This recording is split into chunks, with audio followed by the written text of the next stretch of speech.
Hi, my name is Messiah, and in this video I would like to focus on perhaps one of the most complicated issues regarding what we do. Restrictions. A restriction is a clause of an individual contract that bans you from doing advertisements for the sponsor's competitors for a certain period of time. Let me break that down for you. Say you appeared in a McDonald's commercial, then they might not want you to represent their competitors like Burger King for a certain period of time in which the commercial will be aired. That's what we call restriction.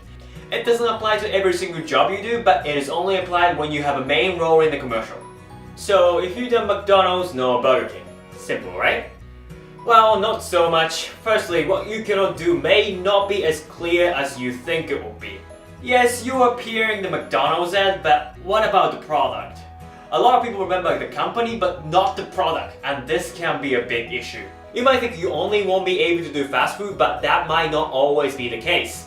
Because sometimes other stuff like delivery services, restaurants, and convenience stores like Domino's, Denny's, 7-Eleven might also fall within the range of restriction, and it's always a good idea to consult with us when the line is a bit blurry. Another thing is when you're already appearing in a commercial with no restriction and you get a new offer with a restriction, then you need to think twice about it. Let me explain why. Let's suppose you're currently appearing in the Domino's ad without restriction, and you're offered the McDonald's commercial job with a restriction covering delivery services as well as general fast food chains. A lot of people do check their past jobs with restrictions, but they don't really think about going through their jobs without them. But this could cause a big problem. See, if that McDonald's commercial airs before the Domino's one is taken off air when the contract expires, it will create the period when those two ads are on air at the same time, and McDonald's won't be happy about it because they added that clause making sure that you won't represent any of their competitors. The most likely solution in this case will be one of them will ask the other to take their commercial off air before they're supposed to. But then you obviously end up upsetting that company and they'll seek who is responsible for it.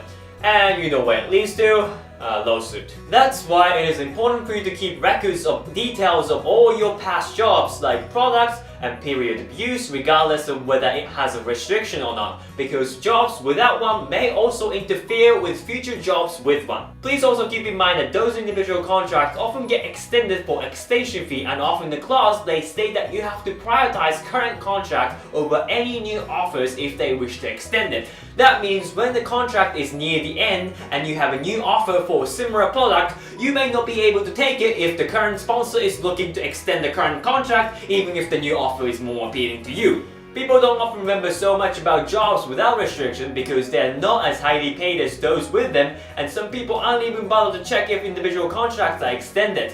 Of course, this could be a big problem because you don't know what's still on air and what's not. Remember, the reason why you pay an extension fee, although you don't have to do anything other than approving it, is because you sell them the right to use your likeness for an extended period of time. So if you're hardly recognizable in a commercial, you might not be entitled to extension fee because it doesn't interfere with your likeness. Like I said, what models sell is the right to use images of their body parts, so you want to be careful how they will be used. For example, there is something called stock photos, and this could be a problem. If you don't know what stock photos are, they are photos that can be used for anything for an unlimited period of time for a tiny price. This is used for people who are looking for nice photos for their websites beware, but it is a nightmare for people like you because your images could show up anywhere, anytime. Let's suppose a local hamburger shop want to make a brand new website to promote their restaurant and they purchase a few stock photos which you are appearing in.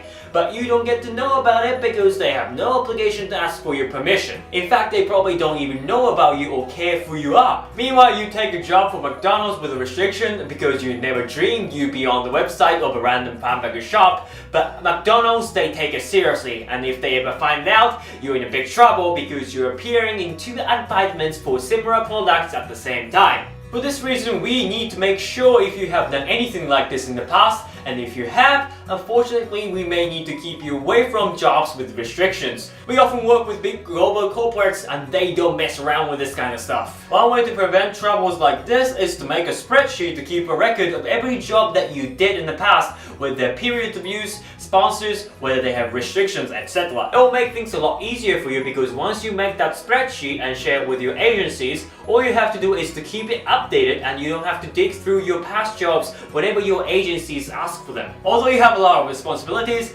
I'd say it is all worth it.